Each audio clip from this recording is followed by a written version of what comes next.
Hello, welcome everyone. Welcome back to Joanna's tribe. And I hope that you are also looking forward to our today's guest. So, hello, welcome, Daryn. Could you please introduce yourself to our audience? Hey, my name is Darren. I would be what you would call the marketing guy and also kind of the design guy. I'm kind of both of those things. So I have a small agency called FireWerks Marketing and Design based in Johannesburg, South Africa. And we kind of work with clients all around the world, everything from content marketing to developing websites to helping them grow revenue. So that's kind of what I do. I'm the marketing guy, is probably just the easiest way to call it. Thank you so much. So today, now I hope it's becoming more and more clear. We are going to talk about marketing, and because this is Scrum with Joanna, we are also going to tackle how does marketing connect with Agile Scrum. Do we have any opportunities there for collaboration? Do they like each other, or is it the opposite? So non-obvious potential application of agility in the professional environment. So, Darren, we already know that you are the marketing guy, but why you do what do you do, right? Why you decided to become a marketing person, marketing expert? I love how marketing and sales has the opportunity to completely transform people's lives. In my own life growing up and also, connecting with a lot of people, I've seen people who are insanely talented, who have got a really good heart and want to do amazing work, but a lack of revenue, a lack of customers is basically what keeps them trapped in jobs they can't stand, or more importantly, lives and relationships that they can't sort of stand. So I kind of learned at a very young age, just through waitering, that I could change my own circumstances just through being able to sell well. And I think really young, probably about 15 or 16, I kind of understood that if you can transform someone else's experience, if you can make their experience absolutely rock, you're going to pretty much be rewarded for that in a whole bunch of ways. You're not just financially, but your own life becomes more awesome. And then when I got involved in sort of selling, professional selling, I saw that same, sort of trend. I'd started working for a really small company, and they were battling to make ends meet, and no one could really get paid, and it was kind of hard.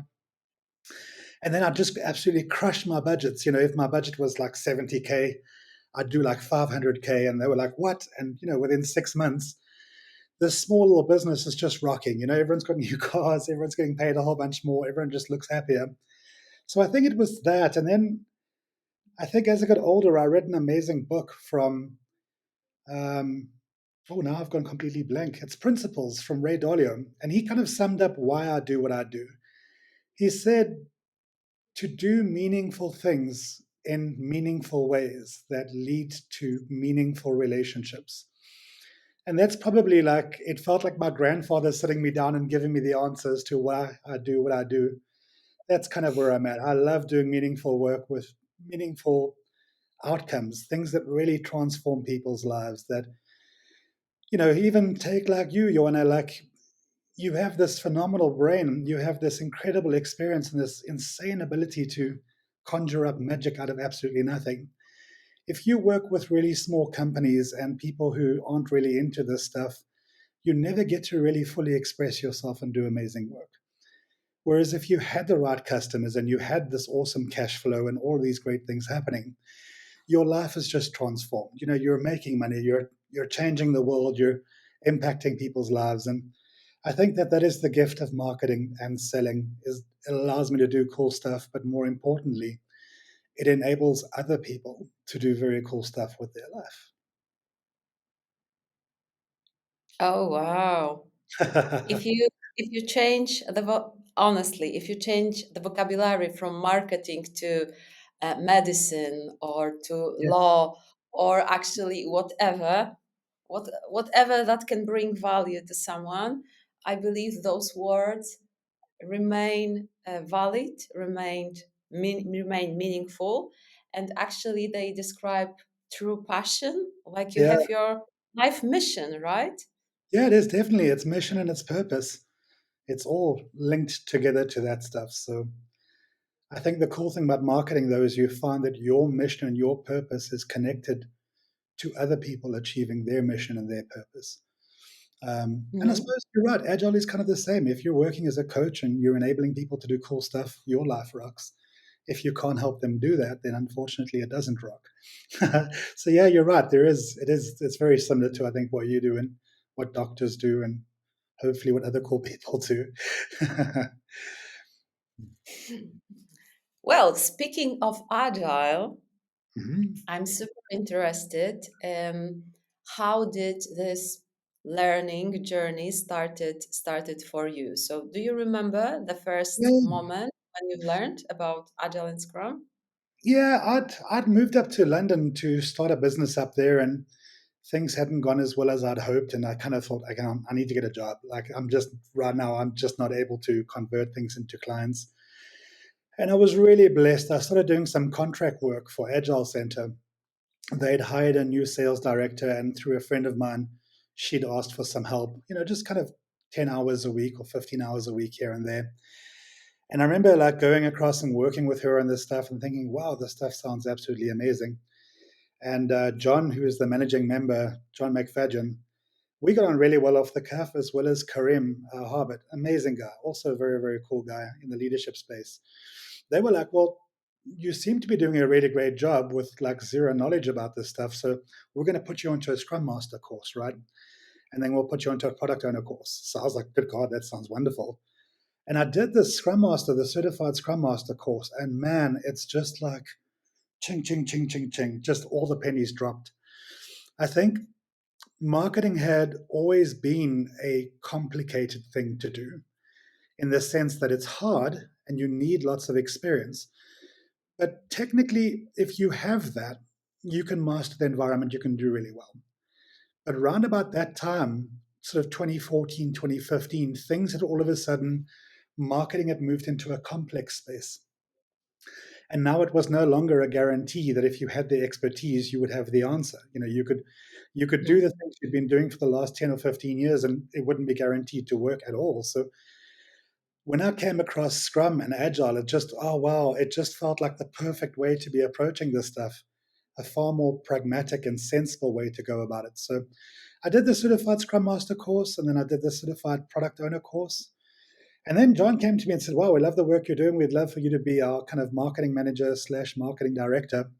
So I joined them full time, which was amazing. And then that's just where I got completely immersed. These guys live agile. Like they live and breathe every element of it, right from leadership all the way through to working on projects. Well, I should say products rather than projects, right? I'd get shot for that. And then, yeah, these guys were amazing. They put me through pretty much all the courses. I did more advanced stuff. I did the certified agile leadership. I did certified less practitioner. I did Scrum at Scale practitioner course. So yeah, once I got a hold of it, I just couldn't get enough. So I just really wanted to know as much as I could. And then I also wanted to live this stuff. And I think because they were already so agile and they'd embedded this stuff in, it made it really easy for me to learn. And they're great. They're not just great teachers, they're great leaders. So as you're in that environment and you're trying to find your way, they're always explaining to you why, what's underpinning this. So yes, what we're doing is important and process does matter, but it's the why we're doing it that way that you kind of really need to get. So yeah, that was my exposure to agile from the, let's say, the practical element. And John and Karim were both in love with a book from David Marquet that was all about intention-based leadership. I think the book is called Turn the Ship Around.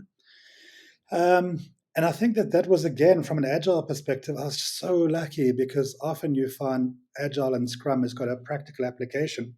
But as soon as you step out of that Scrum team and you deal with managers and leaders, it all falls apart.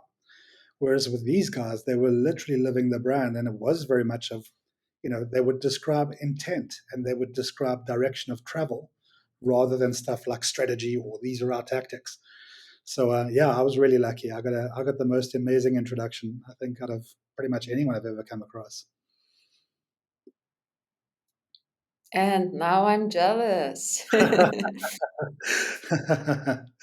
Although I'm still very grateful for meeting people really who are really into Agile and Scrum years and years ago in Wrocław in Poland. But anyway, I'm still jealous. Meeting great people is always something that I'm longing for. Yeah, but you're So building your tribe, so that's good.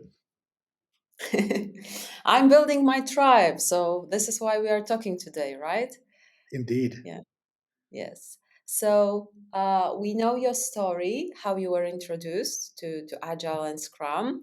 And you also mentioned something that I believe might be super interesting for our audience, that marketing switched from complicated domain to complex domain. Can you explain what was this differentiator, this factor that caused that change? I think technology is probably the biggest reason. If you think about marketing back in the time, and look, I'm 48, so I finished school in 1993. And then kind of computers were sort of coming into South Africa, and the internet was kind of like this whisper of something which would require call. But prior to that, if you wanted to buy a car, for example, you probably would have bought the car that your dad had or the car that your dad told you to buy. And you know that Mhm. your dad bought that car because his father told him about that. So you find that people who, for example, come from a family that love Alfa Romeos, that almost always have an Alfa Romeo moving forward. And the reason for that is just one, that kind of deep influence of the family and the community in terms of the decisions you make. And secondly, it was just really hard to find any information. I mean, no one really kind of knows a great mechanic, right? And also, they were like electricians back in the day. If you spoke to them, they would just bill you 400 Rand or 500 bucks just for like a conversation. So you're always scared to ask them anything. So I think that from a trust perspective, you kind of just looked at what you always knew. You always went with a safe bet. When technology came in, the first major difference was all of a sudden you could now research things, right? So let's take the car example again. Your dad might have loved Alfa Romeos because he's a petrol head, but you, as Joanna, you've got very different objectives. You're a young woman in a city like, Poland. Safety is your first priority. And secondly, you're considered about reliability. Like, you don't want to spend your weekends lying under the car, changing brake pads and oil filters. So you're not going to go and buy the same car that your dad wanted. And the internet is pretty much what allowed that. As I think life insurance was actually the very first industry to be disrupted, because for the first time ever, what was always a very secretive industry, with these little brokers all over different neighborhoods hosting Tupperware party kind of things, now all of a sudden you could just go online, you could compare this one versus that one. And then when people saw the value of that, cars went the same route, and so did computers, and so did everything else. So I think it's big, it's that the whole decision making, let's say, methodology changed completely. The whole customer journey was completely different. And people now were able to have far more independent decision making, and in some ways, far more complex. So now all of a sudden, you've got Facebook, for example. So social media was the second big disruptor. Technology first, then social media. Now you could start reading reviews. People used to be able to be super bad at what they did. You'd have one company that was good and 10 people who were just kind of really bad. They were unreliable, they didn't give you a great product, and they kind of got away with it for years and years and years. It never really impacted their business. But now people would go on live and leave a review and say, these guys are really bad, don't trust them. And then poof, the restaurant would shut down. You know, this guy would be amazing at servicing your car. And before he knew it, he'd have 10 different garages because everyone wanted to deal with him. So that was the second big disruptor of social media, that kind of digital word of mouth, for lack of a better word. So that's where the complexity started, is now you had people who were no longer dealing with just their neighborhood. Um, they could now get perspective about international brands from pretty much anywhere. And I think the third major disruptor was immediate delivery anywhere in the world. So again, it Mhm. just moved you out of your local neighborhood. If I wanted to buy a Microsoft device now, I could just get it within 24 hours or 48 hours. I no longer had to stay in Port Elizabeth in this tiny little city hoping to get the best thing. So it's kind of like when you bring those three elements together, technology, social media, and kind of immediate delivery, you now have competition that just never existed before. So if you grew up in that small village in Poland or that small village in South Africa, you just by default had to accept bad service. You knew that the larger city centers had better restaurants, better products, better everything, but you didn't have access to it. And now, poof, in the space of 5 or 6 years, you absolutely did. And that's a great thing in many ways. But now, if you imagine that small business from a marketing perspective, in their mind, marketing always used to be advertising. If you asked them if you're doing marketing, they would tell you about the adverts that they're putting out. But when you bring these three factors in, what marketing became is what it's always supposed to be: product development, service innovation, business model design, distribution. These became Mhm. new ways of dealing with things. So if you were a tiny business that didn't think that way, you just got left behind. If you were lucky enough to work for a large company with some really switched on people, it was a really exciting time because you now were thinking about product development and how do we change this and how do we win the customer's heart? How do we win more sort of minds in that space? So that's where the complexity for me came in. There are other factors, but those are the three big factors. Thank you. Thank you so Pleasure. much. By the way, please, our dear listeners, dear audience, pay attention to the story that sometimes we face ourselves in the situation where our environment is no longer simple, obvious, or complicated. Now it's complex, and if we don't learn how to navigate in such an environment, well, oh well, it might be difficult to survive when the waves of complexity will be getting bigger and bigger. Very much So so. yeah, so we need to learn how to surf in the new environment. So my next question is, so you absolutely convinced me that you really found agile scrum, agile leadership interesting and useful. But why and how? So to make it more precise, what are the things that you decided to take as your gifts to your marketing world? Well, that's an interesting one because when I first came back to South Africa and launched my small agency, I was doing all the work myself. So I was pretty much every element of this. So it's a lot easier to work that way, and you can work really fast. So I think the first elements that I brought in was this idea of discovering rather than trying to have the answer up front, right? So Mhm. no matter how good you are, the minute you set, let's say, a strategy, a brand strategy in place, or you're going to build a website, you're starting with the best guess that you've got. Sure, it's an educated guess, and sure, there are some elements that inform it. But in the past, what would often happen, and this is where Simon's lean agile procurement comes in really interestingly as well. But if you think as a small or a large agency, what often happens is they want a job done and we want to do the job, but we need to have payment terms, right? So what happens is they're scared that they don't get the whole website project down on paper. They don't want to lose their job because they forgot some certain element of the website. And then we as an agency or people in our industry, we say, okay, now we know what you want. Here's the solution we're going to build based on what you've given us. And then we get paid as soon as we do that. So, kind of like in project management, your focus now becomes what do I deliver against in order to get paid? That's our objective, right? Now, the gift of Agile was saying, but that's not a great model. Surely we should be more interested in what is the most value we can be adding to a customer. So, sure, Mhm. there is an interesting way to start this, but do we have to document everything that we could possibly do upfront? Or do we just stop and say, well, look, these are the 15 elements that are going to capture 80% of the value? Let's start there. Let's get that done. And then when we do start building it, we start discovering, oh, we were a bit wrong about this, or maybe that isn't resonating with customers the way we thought it would. Now, because we're no longer 100% concerned with getting paid based on what it is we said we would do, we now can go back to a customer and say, well, this isn't really adding value. This looks like a far better thing for us to do. And also, maybe there's been disruption that's taken place. Maybe it was a perfect environment when we started this project, but now a new, competitors come in and disrupt it. And now we have to shift our focus according to that. So I think that was the first real gift of Agile for me, is stopping and saying, my job is to delight customers. It's not just to fulfill a contract. We're not really interested in that. I think the second thing is, funny enough, it took so much pressure off.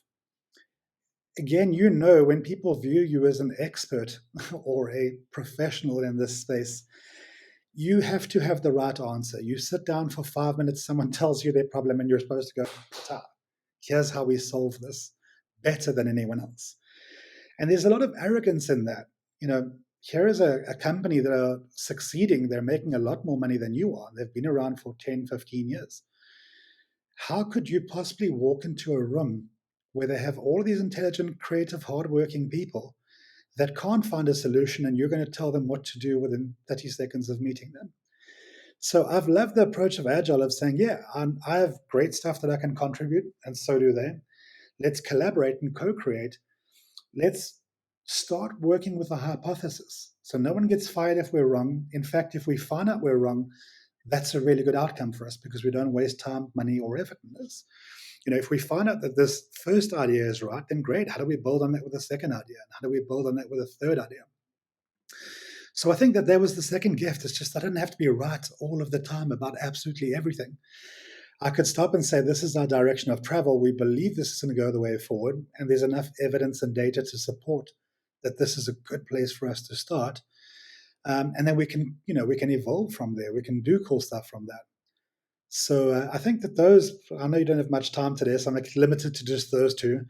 But I think that was the real gift of Agile, is discovery and wanting to be curious and know the answer. So that was absolutely gorgeous. I loved that. Thank you. Thank you Hey, so much. So if you are still watching us, let's choose the hashtag of our today's talk, curiosity. So put in the comments hashtag curiosity as our important agile gift. So, Daryn, do you remember something from that experience trying to apply agile or scrum or anything related what you've learned that simply did not seem right for you, for your team?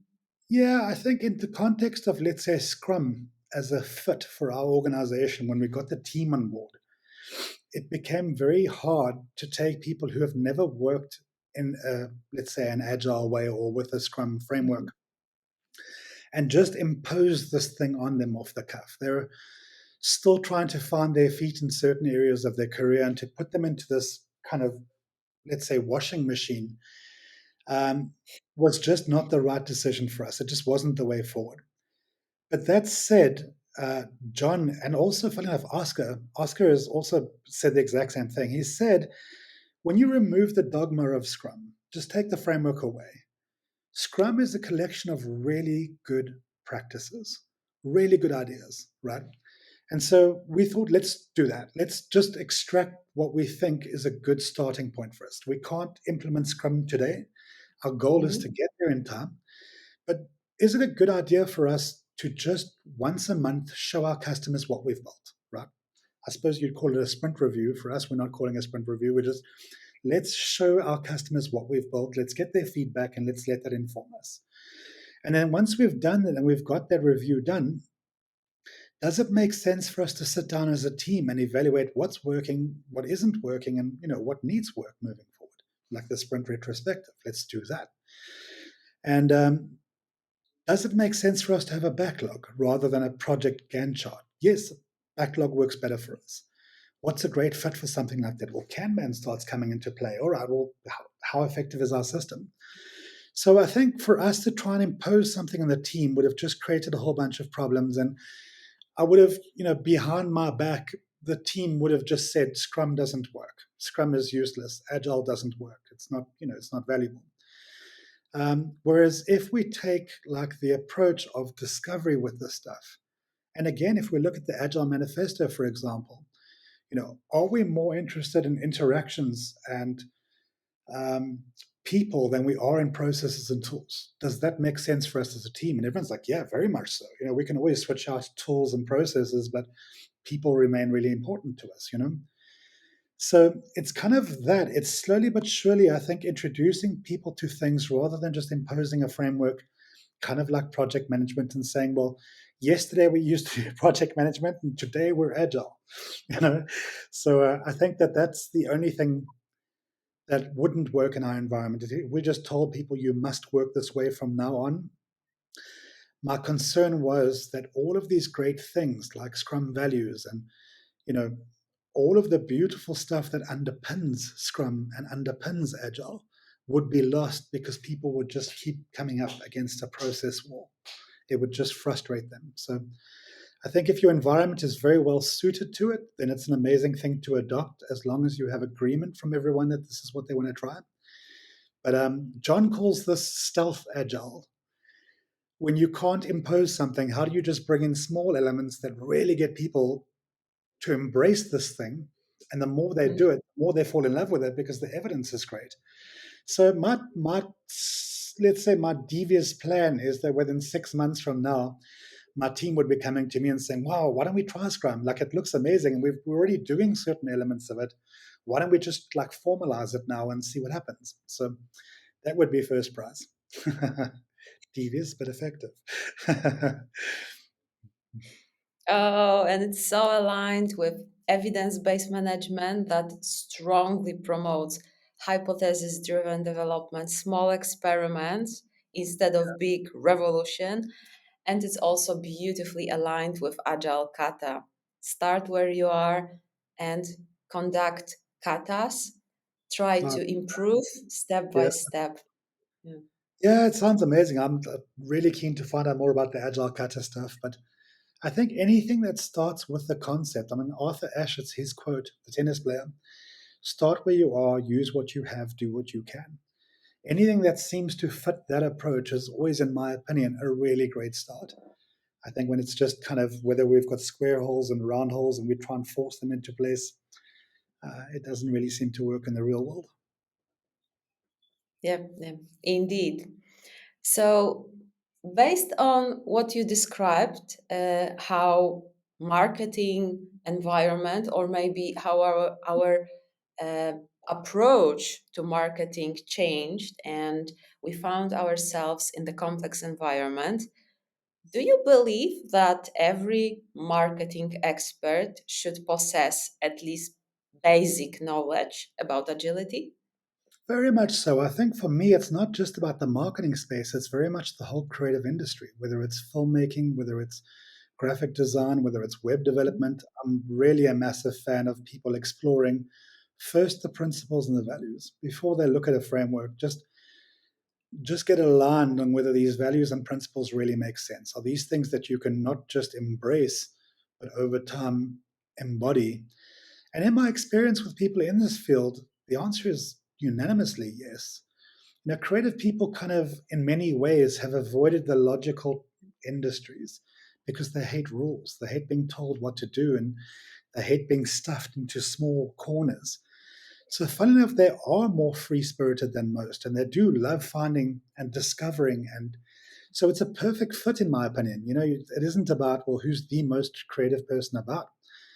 Um, I think something that blew me away, I was doing a drawing course and they had some formal research on something, but it was something like 85% of people, adults, could still recall their first creative wound. They could still remember the person that hurt them the most when they were a child, 5, 6, 7 years of age. They drew this giraffe and the giraffe happened to be purple, and then they get, no, a giraffe is supposed to be these colors. Or they draw an elephant and the elephant is like all slim and muscular, and it's like, no, elephants are supposed to be fat. You know, that's the softer side. The harder side is people who have really put their heart and soul into a project and then taken it home to their parents, for example, and their parents barely even looked at it. So whenever I walk into someone's house or their office and I see a piece of their children's art on the wall, I immediately love that person. The fact that they make their child's artwork so special. So in many ways, the people who have got to do this stuff for a living now, they've been through so many creative wounds. They've had designs rejected. They've been told this is the wrong color, and they just love creativity so much that they persisted anyway. Now, in my opinion, to start finding a way of working along with a mindset and a philosophy that enables that is such a gift to them, because now for once they can truly be creative. You can truly just say, well, this isn't working. Just take that piece of paper, throw it across, start again, bring in a whole bunch more people. Maybe the giraffe doesn't look great in purple, but pink is a great fit. Okay, let's try that. Let's do this. So I absolutely love it. I think Agile is perfectly set for this. And sometimes people get a little bit worried about Scrum. We need to do sprint planning up front, and we must do this in this sprint. From what I've seen and heard as well, there are great plugins to Scrum, stuff like Kanban that just goes, okay, well, maybe a pull-based system is better than us saying, here's the push-based stuff. Not that Scrum is push-based, but in the wrong environments, it can be very much kind of push-based. Simon Rondell said something really interesting. He said Scrum, without the values, without the agile mindset and philosophy, it becomes a framework for nano management, like micromanagement. It can be a Mm. brutal, brutal, brutal environment if you have that old traditional management and project management mindset trying to hammer that. So that's why I say, from my opinion, if you are a creative industry member, whether it's filmmaking or web development or even writing, start with just the values. Just go and look at that original Agile manifesto. Just go and have a look at what they're trying to say. Is this stuff that you agree with? And 9 out of 10 times it's going to be yes. This is something I love. Of course, we want to delight customers. We want to do all of these great things. Then great, start there, and then find someone that really embodies those values. What I have seen about the agile industry to date is there are a lot of people selling snake oil. There are a lot of people who don't embody these values and these principles. And there's probably a reason why there is that trough of disillusionment. You've got these people who don't technically understand agile or scrum, but they've done a couple of courses. They were maybe a scrum master, for a year, and now they're an agile coach that just leads you into this valley of desolation. So there are amazing people in this space, agile coaches and consultants. Just take some time and find them. Joanna is one of them. I do know her. Disclaimer. Yeah, there is a disclaimer. I do work with Joanna, but she is exactly that. You can see when you watch her videos and you talk to her, she is deeply in love with this stuff. And she is not just deep, but also broad in terms of her knowledge. So find Joanna or find people just like Joanna, and it's a path to amazing outcomes for creative industries. But bring in someone who's dogmatic about this stuff, someone who believes that the process does trump people and interactions, and it can be a nightmare. So that's the only caveat. Don't just embrace this stuff blindly, thinking that it's for everyone. It possibly is, but not everyone leading these things is for your business. Thank you. Thank you so much. So, actually, there is such a saying, you ate my bread, because I was looking, I was looking forward to ask you the last question Oh, what's about the question? the words of wisdom and piece of advice, but I Oh, yeah. already heard that. Well, I can I probably already find heard another one for this stuff. you. Let's see if this is a closing one. What's really cool advice that I've heard? Fear is the thief of dreams, right? Mhm. There's a beautiful phrase that says, fear is an ocean. It's a mile wide, but only an inch deep. When you stand there and you look at this stuff, when it comes to should I take on Agile, should I take on Scrum, should we try and adopt this, that initial resistance to change, that fear that we're going to make this enormous mistake, it all just prevents you from ever acting. At best, procrastinate, but more often than not, people just take it off the table and never consider it again. And that in that way, fear truly is the thief of this amazing dream to build a great company. If you can just understand that the physiology of fear and the physiology of excitement are identical, sweaty palms, butterflies in your tummy, that sense of like everything's super heightened and whatnot. It's just the mindset that's different. One of these goes, I'm going to get hurt and I'm really, really shouldn't do this. And the other one says, man, this could be the most amazing journey we ever take. Now, I suppose pain comes into this. There's also another great quote that I love, like, pain is destiny's gatekeeper. And in the sense that if you are working in a complex environment with creative work and you're trying to do this with a traditional project management approach or old school Taylorism management practices, the pain becomes so great that you have to explore a different path. You just can't follow that anymore. And so I hope in some ways that the pain is kind of great for a very small space, that you are brave enough to try something new. I think the enemy of progress is just being in a comfort zone. This is how we do things around here. Yes, customers don't like it that we're 4 times over budget and 10 weeks late, but you know what? There isn't a better way out there. Actually, there kind of is. There is an amazing way. And you really should just, if anything, again, a pragmatic approach here is probably valuable. Instead of saying tomorrow we're going to do a whole agile transformation, find 6 people who love the idea of experimenting with this and just run a pilot. Just say, all right, let's get a coach in, let's do some training, let's just run this, and let's just give it enough time as well. Look, you don't have to do it for a week and then abandon it. It also doesn't have to be there for 10 years. But just stop and what's a realistic time frame? Can you do this for 6 months and make a decision at the end of those 6 months? Maybe other people after those 6 months witness what this team are doing, and more importantly, how stoked they are doing it, that they're open to doing a pilot with their side, and you're just naturally inviting people to all adopt these things. So yeah, that's it. Fear is the thief of dreams. Don't allow it to just absolutely derail everything that it could be. Does that help? It does. Thank you. And Pleasure. when there is a powerful statement, it's a sign that we should say, thank you very much. I believe we could have a very long discussion, but of course, there might be potential opportunities in the future. And for now, I believe, Daryn, you shared a lot of great things, a lot of great stories. And thank you very much for your openness, for your commitment. Pleasure. Thanks for That having me on your show. It's very cool to be here. Thank you. Bye bye.